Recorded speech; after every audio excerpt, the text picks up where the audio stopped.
I'm Sasha Ramirez, the OECD Education Communications Manager, and I'll be moderating this session today. Today's webinar is a very important one for me. My son, who is currently 1 year old, will experience twice as many wildfires and almost 7 times as many heat waves in his lifetime than I will. At the same time, I just read this morning that January is projected to be the hottest month in history, and this is a good reminder that climate change is already here. So what does this mean for education? Right now, hundreds of millions of students are waking up and traveling to school, sitting together in classrooms. Those classrooms may be in modern air conditioning buildings, they may be in simple wooden or brick structures, or they may be in a village square or under a tree. Climate change is affecting the way that they learn in profound ways.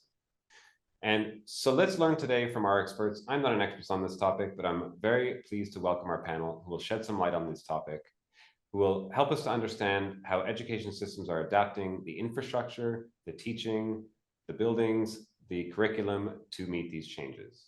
And they'll also help us to understand how we can adapt these things in such a way that doesn't make the climate change worse.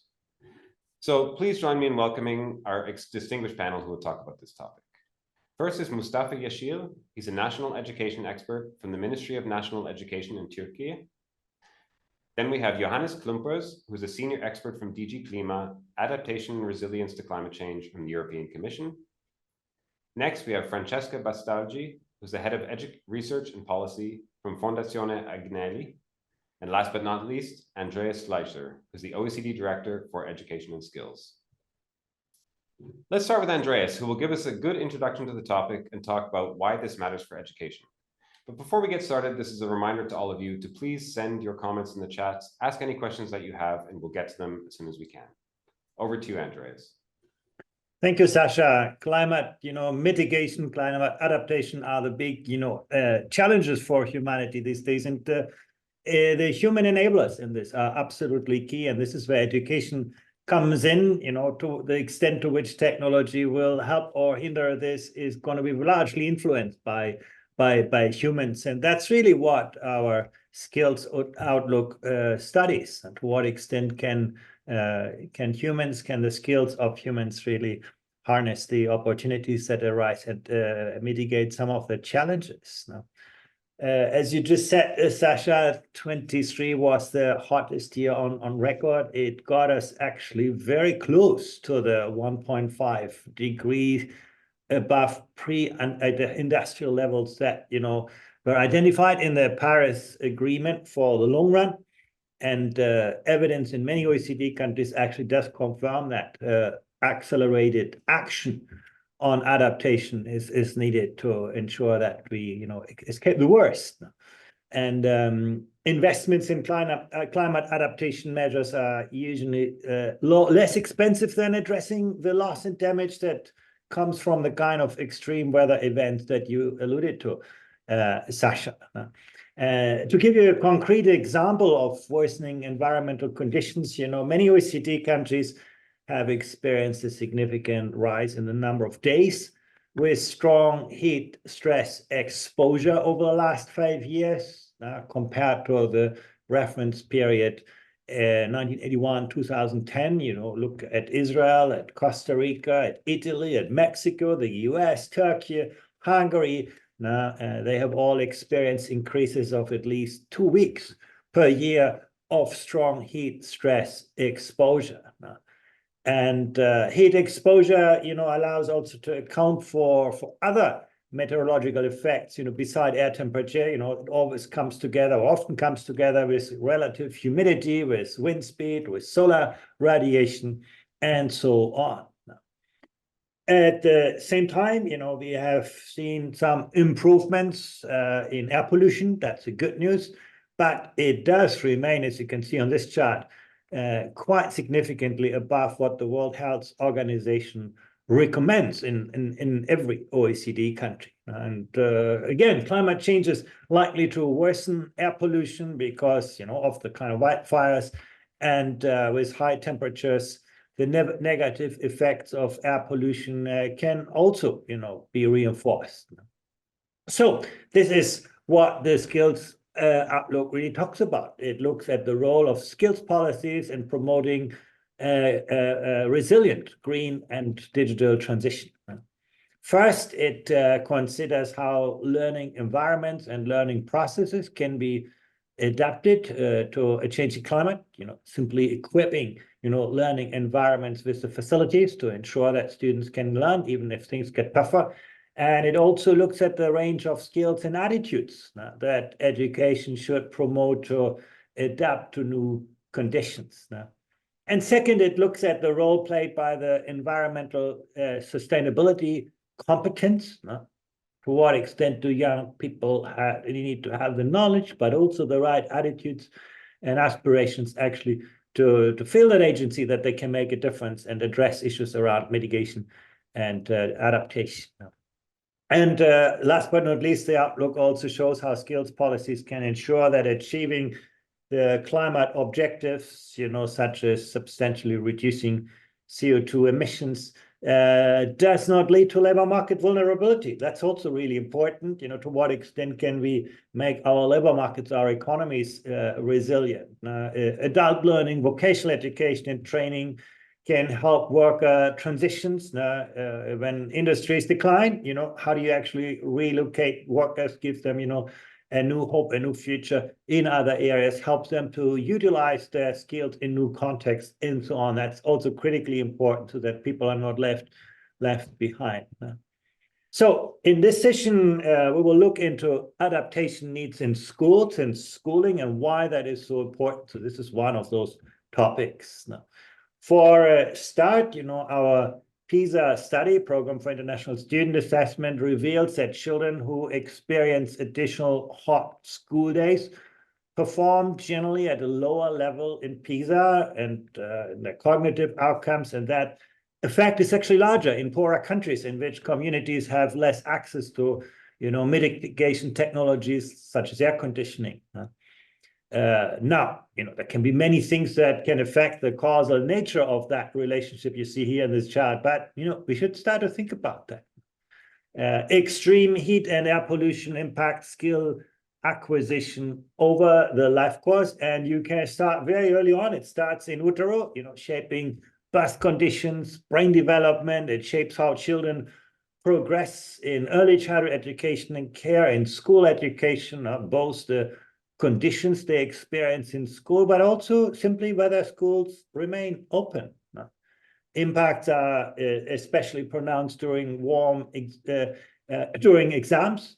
That's sort of where the stakes are very, very high for people, and if the conditions are not right, particularly those most marginalized suffer often a lot.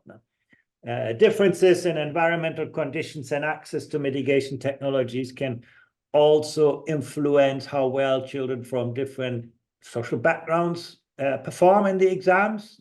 And that can lead then to inefficient labor market and social sorting.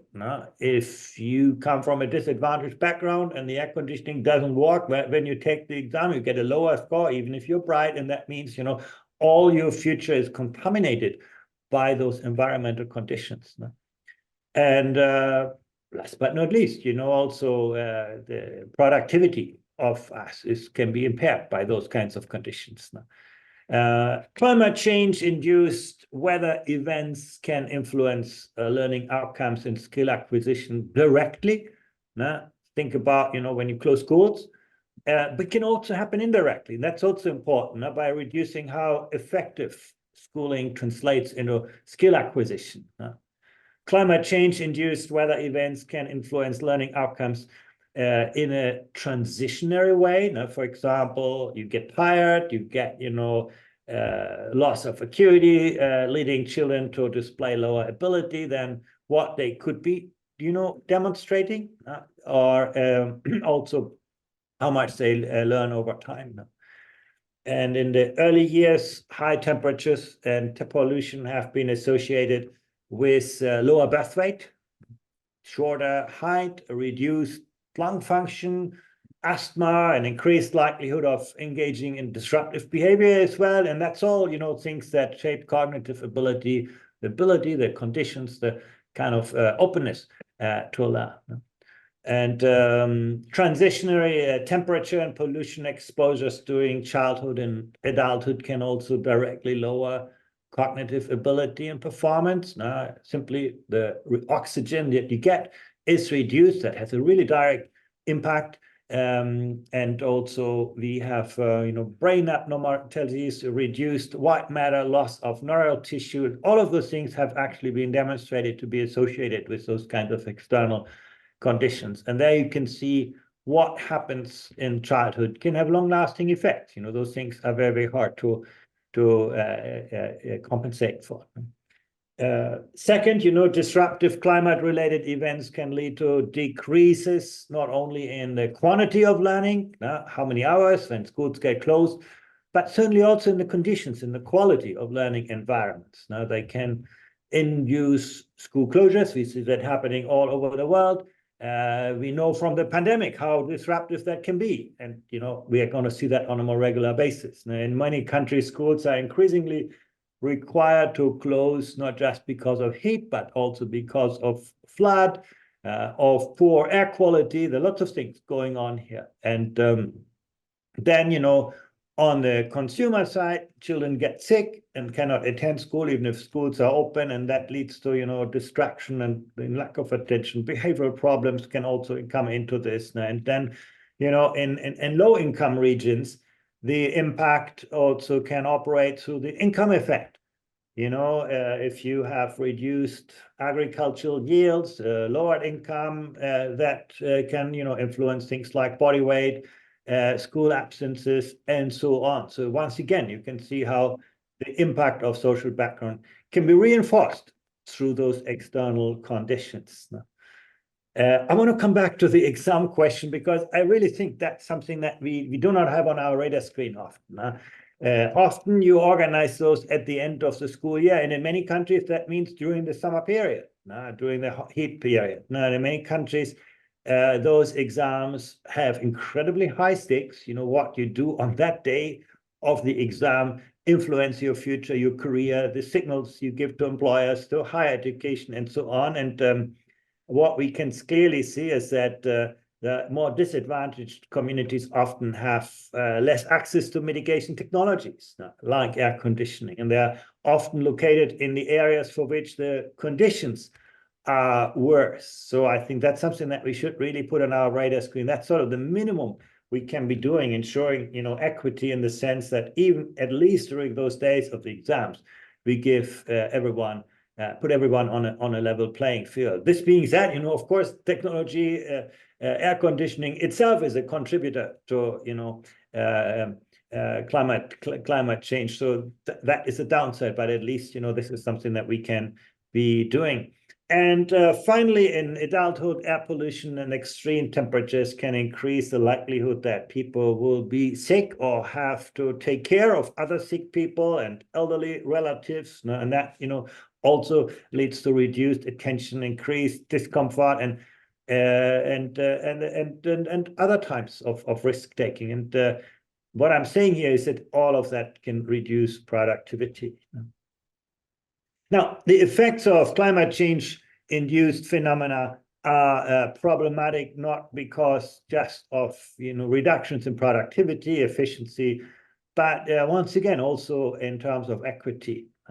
What our data show is that the effects of environmental conditions, in fact, are at least 1.5 to 2 times larger for disadvantaged students.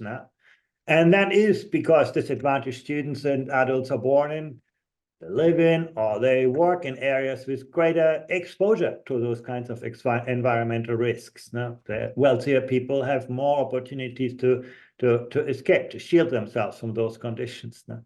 But we also know that disadvantaged students and the parents have often less, possibilities to invest in protective or mitigation measures. These can be lower investments in home and school level, adaptive technologies such as air conditioning, or even tutoring, access to sort of mitigation.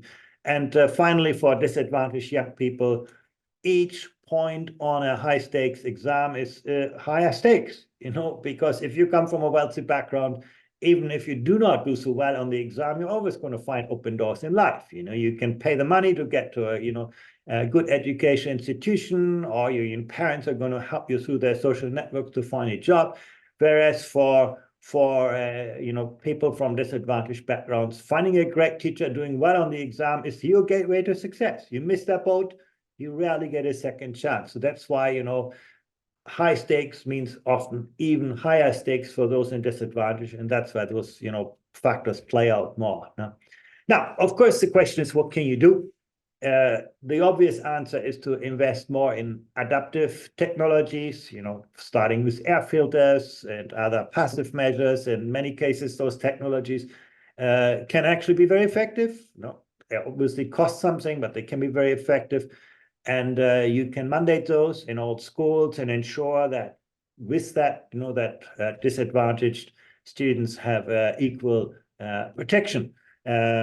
Second, you can work on the curriculum. Now, sometimes online learning, high quality online learning can be used during, days of school closures, days of heat episodes, or, days of high pollution. And maybe we can learn, or certainly we can learn a lot from the pandemic here. To some extent, adjusting the school calendar according to local climate can be, useful. Some say, reduce the summer break to reduce summer learning loss. And third, countries, I'm thinking of Indonesia here, are considering to start school earlier in the day. Well, easy to say. I'm not sure your children are going to like it, but certainly it is something that people are trying, and also place subjects that require students to be really awake, like mathematics, earlier in the morning. And at the same time, we know, for teenagers, of course, the early mornings are not so easy. Fourth, we should ensure that all students can attend testing sites with adequate adaptive technologies. I have said that now several times, and sometimes that means rescheduling or retaking exams when the first round didn't work so well, and so on. So it's not just technology; it's also how we organize the curriculum, sequence things, and align that. And last but not least, I want to highlight how infrastructural investments and the reorganization of learning should always be accompanied by investments in, building the right competencies among young people. You need to motivate young people to integrate sustainable practices into their daily lives as consumers. And this is not just about activism. This has a lot to do with the knowledge that you build. We have evidence from our PISA studies how influential what students know about the environment is on their behavior. It is really quite important that we do better on environmental sustainable competency. You can see that here on the chart. Now, our education systems show that on the one hand, 78% of 15-year-old students who were participating in the PISA test, and that's almost 8 in 10, achieved some level at least of scientific literacy. Level 2, they have sort of a baseline understanding. They could, draw on everyday knowledge. They have, basic procedural knowledge to, think like a scientist. That's really important. Climate change, if you can't, understand the phenomena around you, it's very, very hard to take action on that. Now, but so you can say, okay, most 15-year-olds have some foundational knowledge now. But as you can see in the darker bar here, only 33% of 15-year-old students, and that's just, so 3 in 10, combine that level of basic achievement with actually taking concrete action to protect the environment, caring about the environment, being aware of climate change. Now, we asked them those kinds of questions. You can see that disconnect between what we know and what we do. On average, as many as 5 in 10 students had the skill, but not the will to address, environmental issues in their daily life. And crucially, our work indicates that there are important inequalities in how well education systems promote that environmental sustainability competence. You can see here, on average across OECD countries, 21% of disadvantaged, but 46% of advantaged students had the foundational levels of environmental sustainable competence. So in a way, our education systems equip those from privileged background quite well, but you see a 25 percentage point, gap for those from disadvantage. So that's basically the story. There's a lot of resources that our Center for Skills has published on this and that you can find at the links on the screen. And I look very much forward to the discussion in the panel. Thank you very much. Thanks so much, Andreas. I confirm personally that asking my children to get up even earlier will cause a mutiny in my household. So I'm not sure how that's going to work, but you're right. These are the kind of things we need to be thinking about.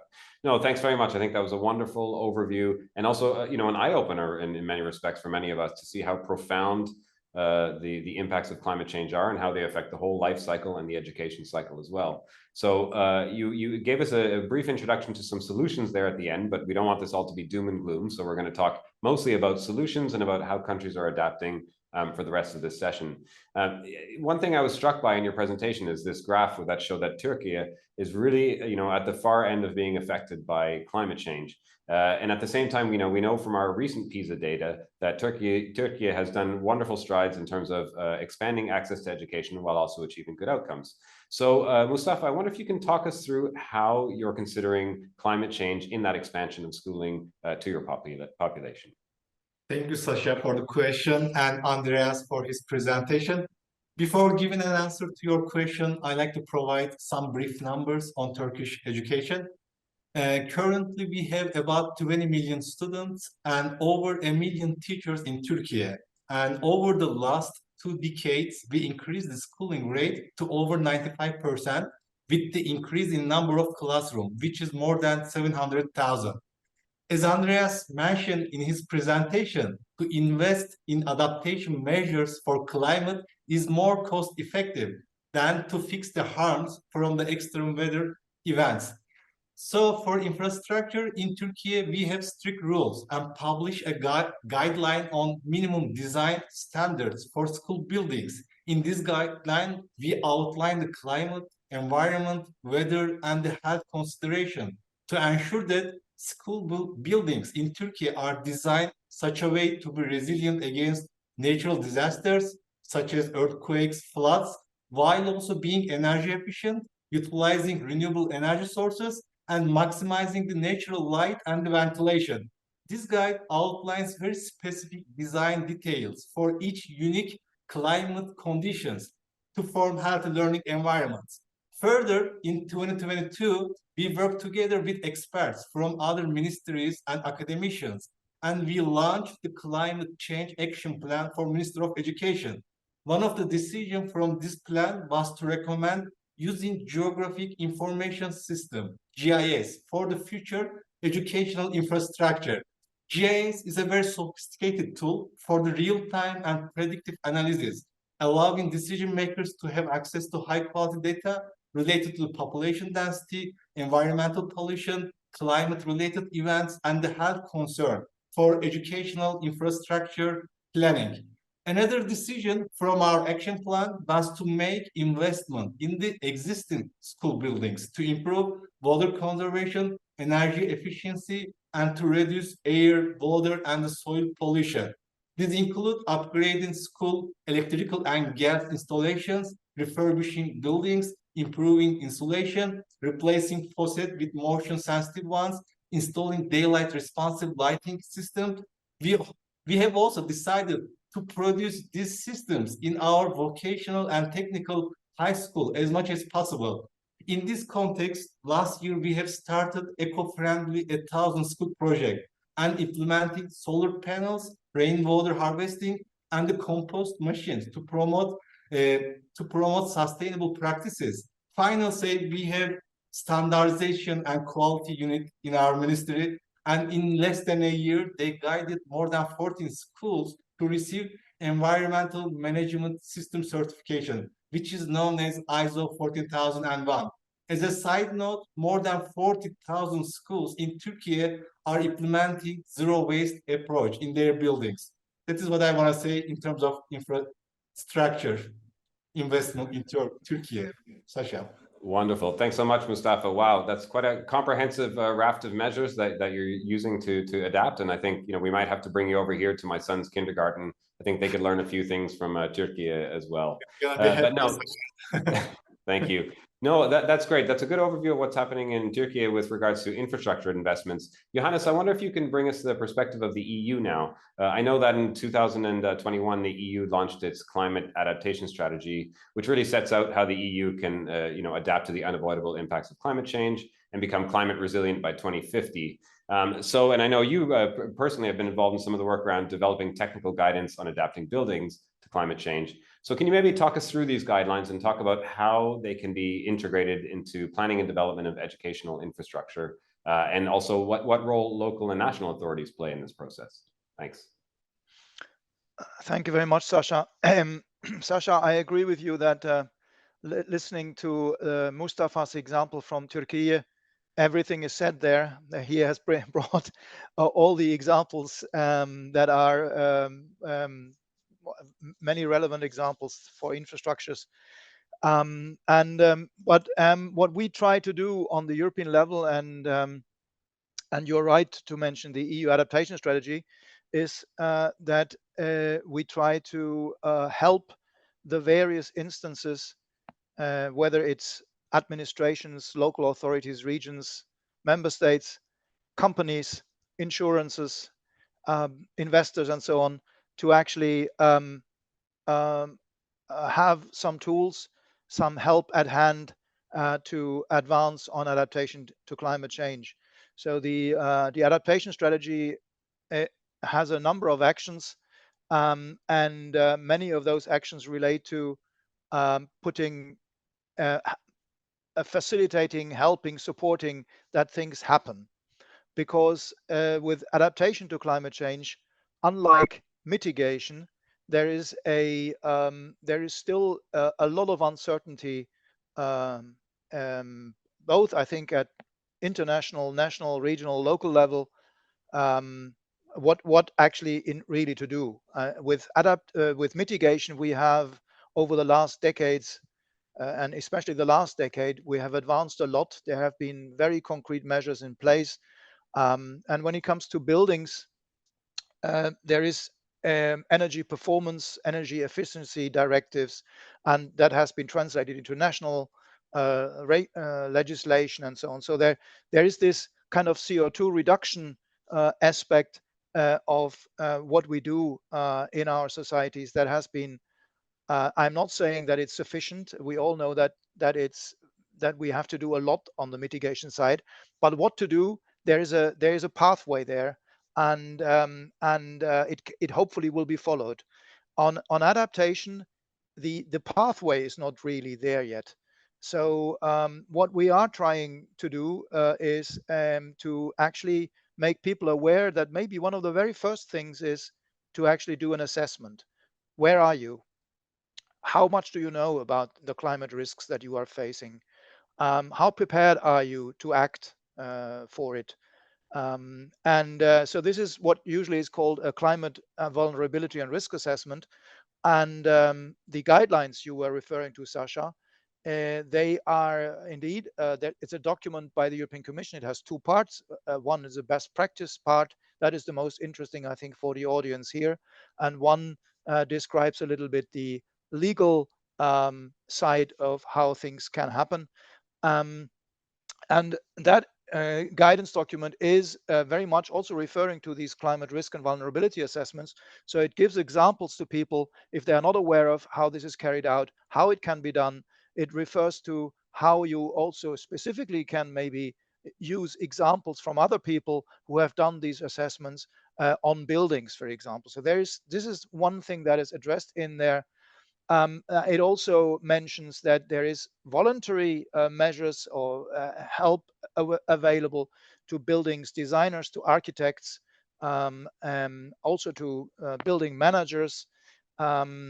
And the best practice part then points at examples throughout the world. We are at European Commission, we are by our nature, we are very much Europe focused, but the best practice examples, they also provide examples from Singapore, just to give one which I have in my mind.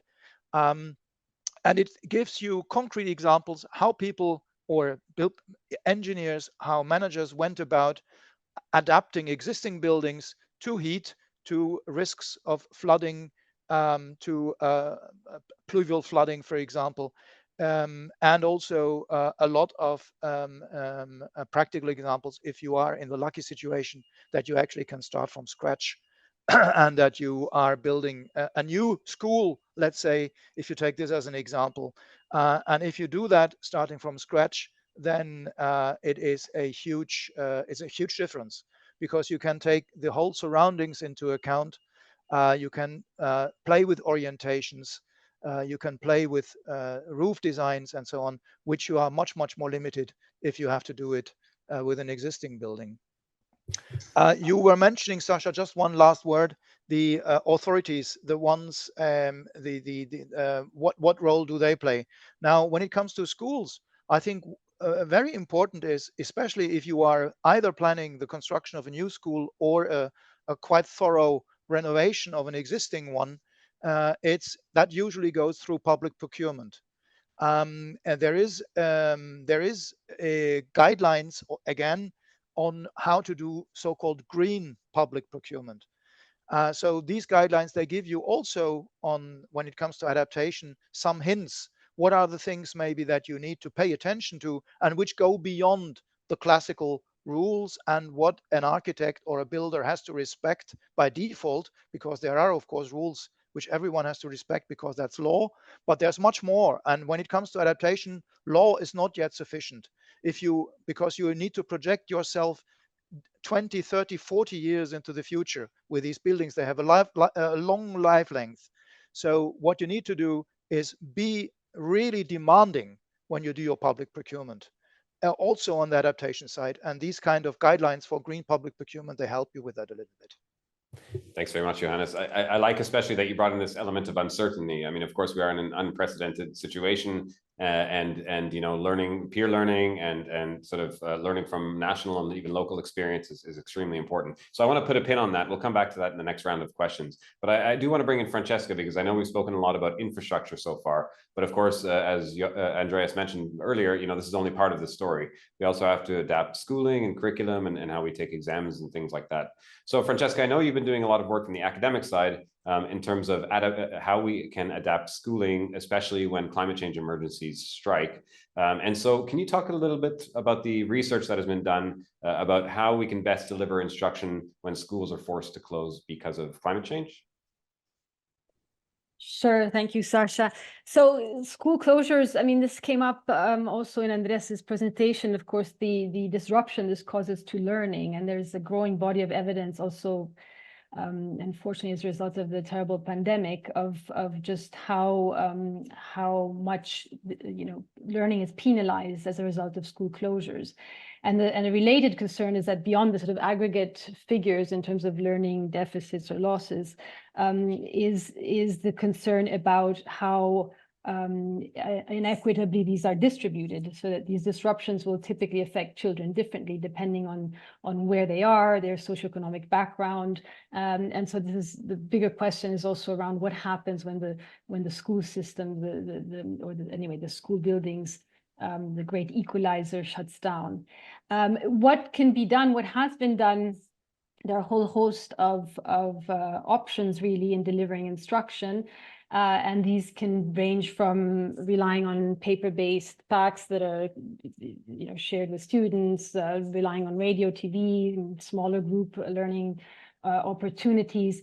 But I'm going to talk briefly about online distance learning, in part because, of course, this is a modality that has grown in recent years, and it will continue. I mean, and it's not necessarily also only used in the context of crisis, but by the way.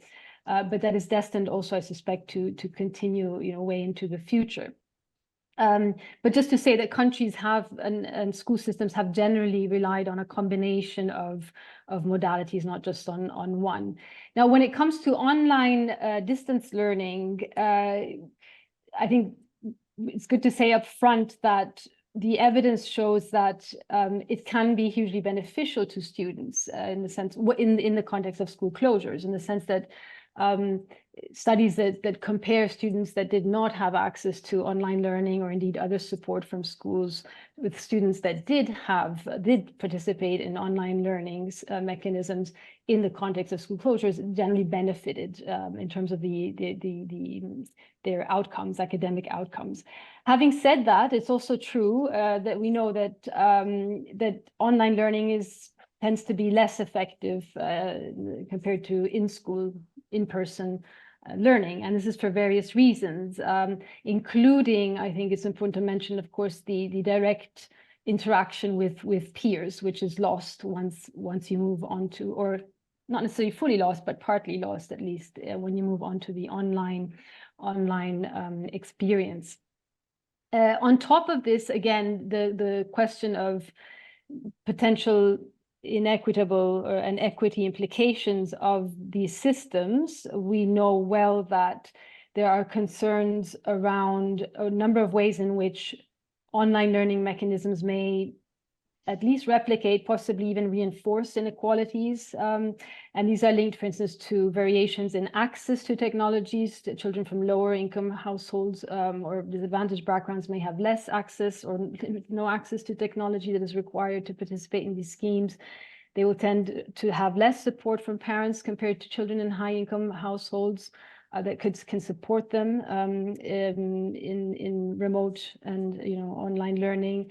And also, and this is something that also has been shown, typically they will be accessing lower income or disadvantaged students will tend to access lower quality remote learning platforms compared to children from more advantaged backgrounds. So these are all dynamics and mechanisms that need to be kept in check and need to be guiding us as we design and deliver increasingly and in the context of shocks and crises of various kinds via online platforms.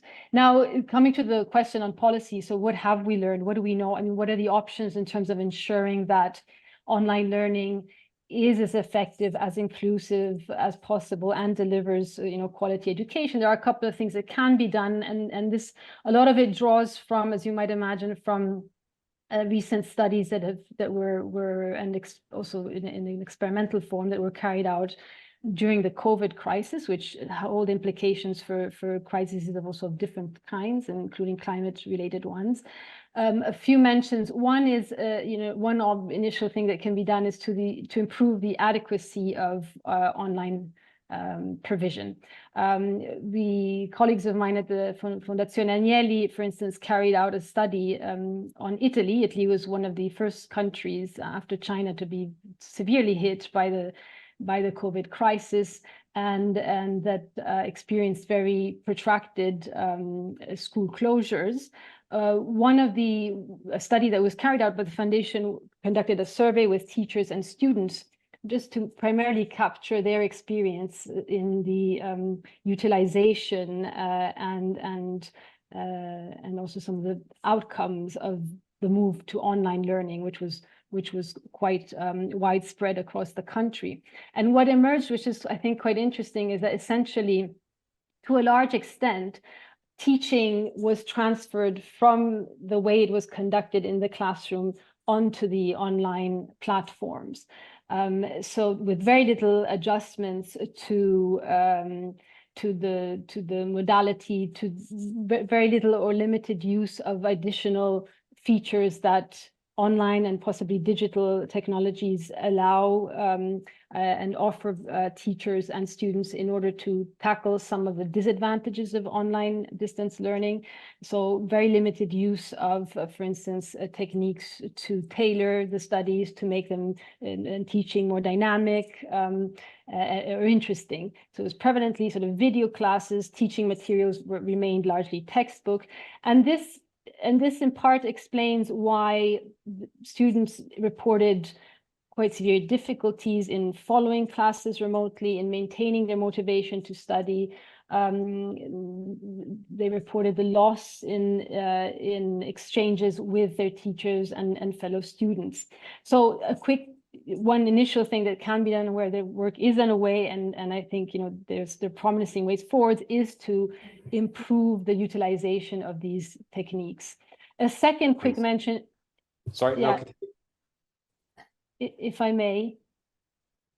please, yeah, go ahead. Is my time up?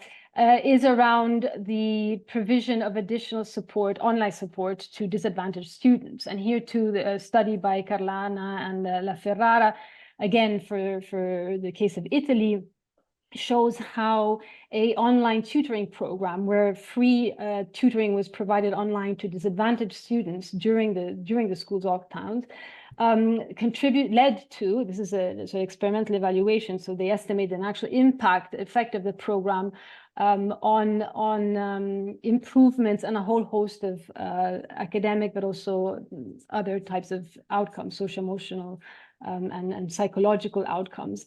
And this was a case where, as I say, tutors were provided, their time was provided for free to disadvantaged children.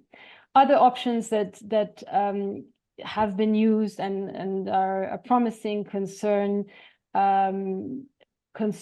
trying to maintain some degree of in-person schooling for some of the more disadvantaged students. This is something that did happen in many countries during the lockdowns. And the final mention that I want to make is around the direct transfer of cash or other types of support services to often cash has certain advantages over other kinds of services, but in terms of when you're in a crisis context, to disadvantaged households to help support tackling some of the barriers that disadvantaged children have in accessing these mechanisms and modalities of delivery. Thanks so much, Francesca, and thanks so much for bringing in the element of equity. I think that's something that's extremely important, and that really has to be stressed in this conversation. So, Andreas, I wonder if I can bring you back in, because Francesca alluded to COVID. I know you mentioned that also in your introduction. I know we've done some research on this in our latest PISA round. Maybe you could speak to that a little bit. What has been the experience of the PISA data? What do the PISA data tell us about how school closures affected learning and how systems responded? Yeah, in fact, I think some of the lessons are really relevant to what we're talking about here, because, if there would be an inevitable relationship, school closures just damage learning, it would sort of be a very kind of sobering signal that can't do very much about it. But I do think the results are far more encouraging. They actually show that some countries were actually very good, even in the disruptions of the pandemic, even in the middle of, school closures, learning continued. Whereas in other countries, school closures, disrupted learning in a way that we saw huge learning losses. So it really shows if you have an adequate mitigation strategy, you can actually address those issues. And that clearly was the case in a fair number of countries during the pandemic, including some that actually had school closures, long school closures. They were very good in mitigating its effect and finding good alternatives and keeping the kind of social connections related to this. I do think, however, and I think Johannes made that point really well, that mitigation is a lot easier than adaptation. We all are much better in dealing with the present than in anticipating the future. But I think one thing where education can make a real difference is to engage learners and educators themselves in the adaptation processes. If from a system level, we don't have a clear idea where the future is, well, let's get those people at the front line who are confronted with the effects now to think about it harder. And there are some very, very good examples for this. If you actually look at the kind of initiatives that schools take in their own environments to actually involve students, teaching, building environmentally sustainable competences, but also, adapting learning environments. Now, I think getting learners on board, getting educators on board to think harder about those issues, to think harder about the futures. We do not know what tomorrow is going to look like, but the better we anticipate different scenarios for the future and prepare ourselves for different eventualities, the better we will be prepared for the future that eventually arrives.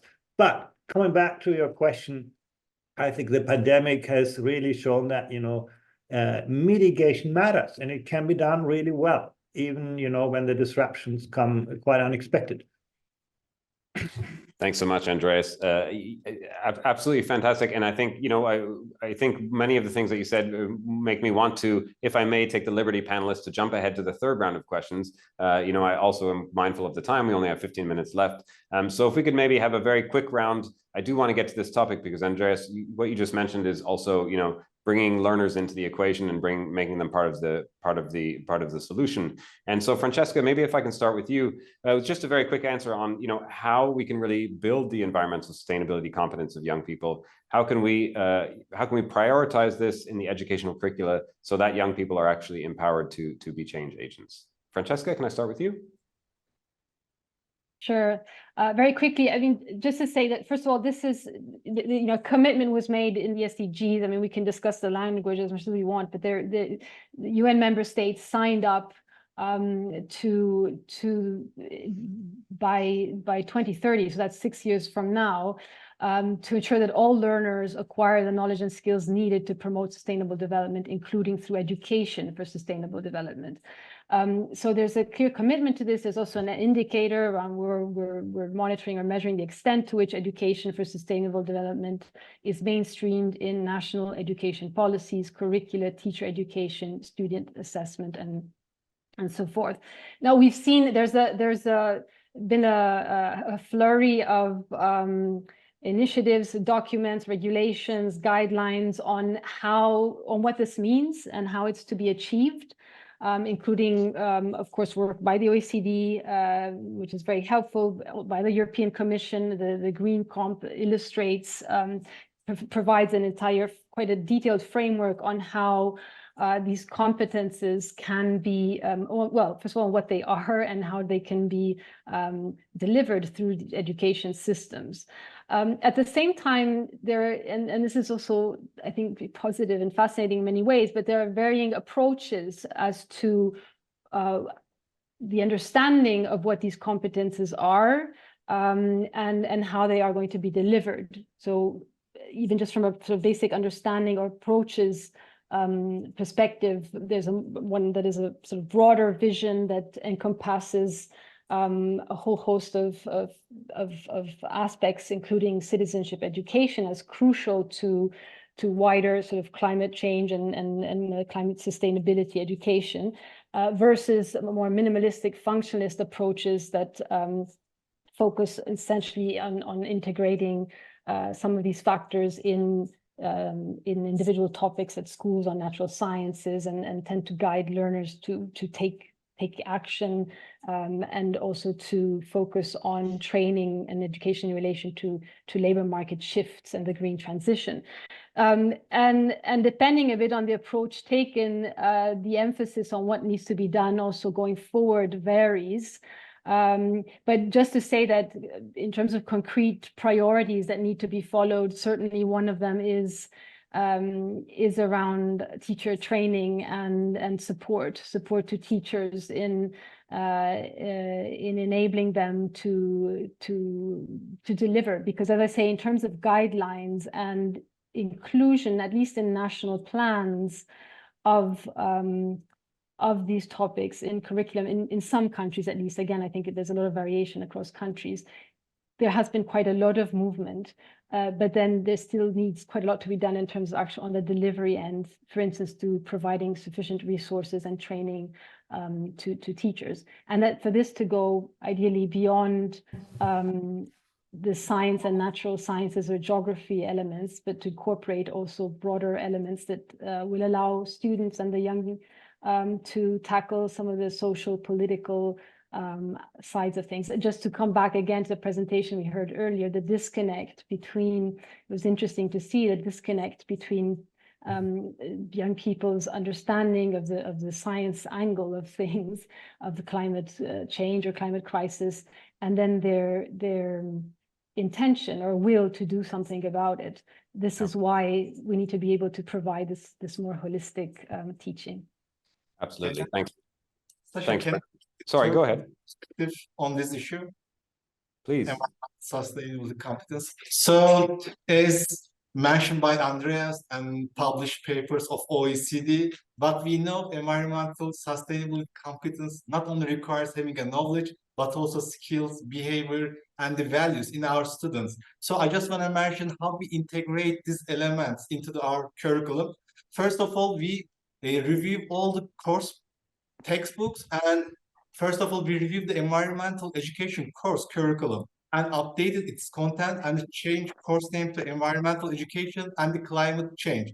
And recently, we have another study to review all the course textbooks within the scope of climate change, and we'll be finishing curriculum updates by 2025. This is in classroom, but we also believe that extracurricular activities are must to shape students' competence. The courses will not only be conducted in the classroom in Turkey, but will also include trips to outdoor learning environments. That is going to allow our students to become aware of their environment and to observe environmental problems. We already have out-of-school learning environment, but also are in the final stage of establishing climate workshop in different provinces. Furthermore, we help our students to develop approaches toward biodiversity and the nature conservation by practicing agriculture in school gardens, such as using harvested rainwater or using compost machines to produce fertilizers from organic matters. And additionally, for vocational schools, we updated all the curricula with courses on renewable energy, sustainable agriculture, and eco-friendly technologies. And we believe these skills are also critical for green transition, as Francesca mentioned. There are actually more, but I just want to give some brief Turkish perspective on this issue. Thanks very much, Zeno. That's extremely valuable to have that perspective. And I think, again, really a host of measures being undertaken. So maybe this is then a good place to jump to Johannes. Johannes, I wonder if you can, you alluded earlier to the kind of heterogeneity across the EU and the need to identify solutions that are nationally adapted. And so, obviously in the EU, countries are facing highly varied climate challenges depending on where they are and what their country composition is and the geography. So maybe can you give us some examples of the kind of measures that should be prioritized in different countries to ensure that students are able to participate safely and comfortably in education? Well, I think you can make a distinction between the integrity of the buildings and the health or integrity of the pupil and the people that are in the school. For the latter, there is of course not only measures like that you do a fantastic building which helps you to stay there the whole day or so. There is of course also all what Francesca was already pointing at, namely that you might not be always able to come to school, that you might need to prepare for during particularly hot days and so on, to maybe actually have a remote course or having lessons early in the morning and not the rest of the day anymore. I mean, all these kind of things which can come into the picture for all those parts of Europe where we are expecting a lot of heat, much more hot days than in the past. What we also need to think of is, flooding, whether it's pluvial or fluvial. But let's look at the rain, and there comes what Mustafa was saying. I think this is something that you can fantastically combine with the children themselves. Actually, if you were transforming your school into a place where also rainwater is collected, you could involve the children in doing so. You could involve the children in greening the schoolyards, in removing tiles and replacing them by plants. You could involve the children in understanding what uncertainty means, both from a statistical, mathematical perspective and from a psychological, historical perspective.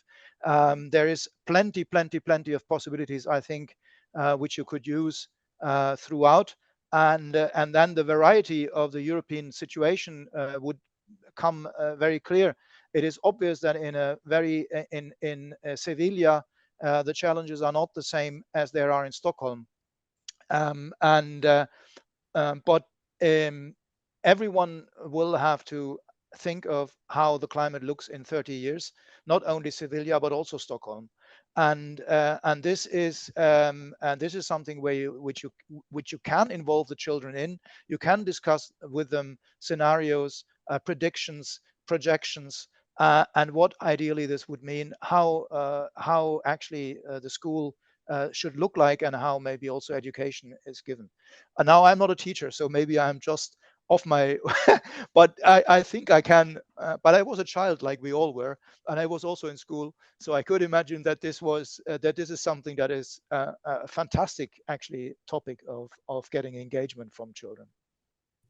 Yeah, I love that. And I love that it's also introduces elements of fun and also play, and helps, you know, children to explore their environment while also, you know, making positive change. So I do want to end on a positive note. So Andreas, maybe I can bump to you, and we can look at one question that I do at least want to get to one question from the chat. I know we've had lots of conversation going on in there, but we've had a very good question from Abidun in Nigeria, who wants to know about how nations can raise equity and inclusiveness so that we can enhance environmental sustainability competence. How can countries help to do that? Yeah, very good. You know, first of all, I want to say many of the kind of activities Johannes and also Mustafa alluded to are actually really, really good examples. And the OECD Global Teaching Insights video library actually provides very practical examples of how those things can be done in a classroom with real people by real teachers. It doesn't really require extensive curriculum change. You can use existing learning environments, a schooling kind of open environment to actually do some of this.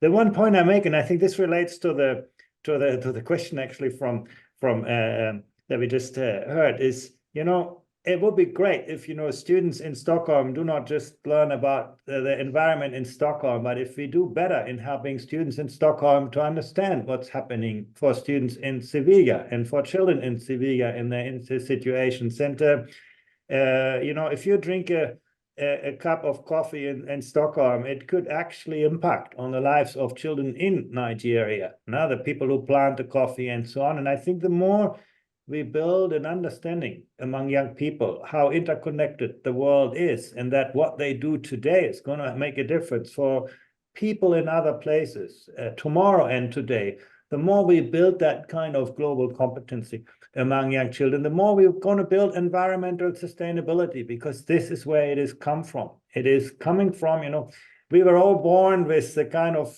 funding social capital. We like our families, the people around us who are similar to us, but it's actually requires real effort to build that kind of broader sense of empathy and relationship with people in other places, and also to find better trade-offs between the present and the future. And this is really the heart of education. And I think this is, you know, today we discussed, you know, climate mitigation measures, you know, refurbishing the schools, making sure that, you know, we deal with heat waves and so on. But I think this longer term agenda of building the foundations for people to take different behavior, to make better trade-offs between what I do today, and to move from situational values, I do whatever the current situation allows me to do, to sustainable values that actually, you know, take into account what's going to happen to other people, to people in tomorrow's world. I think this is really what education is about. And if we do a better job on that, I think we do the best service to the climate in the long run. Thanks so much, Andreas. I think that's a perfect note to end on. That leaves us with some hope and some ideas and some optimism for the future. I have about 20 questions that I didn't get to because we had such a rich discussion, but I would like to send a huge thanks to all of our panelists and to our audience members who joined from around the world. Remember that we'll have a webinar coming up on the 12th on micro-credentials, and one on the 20th on how 15-year-olds learn English. So please do join us for those. Thanks again to everyone. Have a wonderful rest of the day, and I wish you well on this journey. Thanks.